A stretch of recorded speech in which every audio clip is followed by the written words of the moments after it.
Denken is te spreken van de ziel met zichzelf.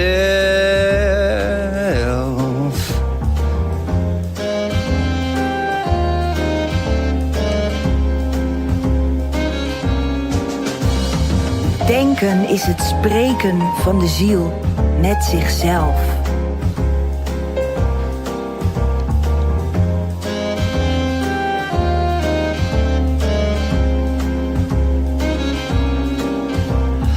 Denken is het spreken van de ziel met zichzelf.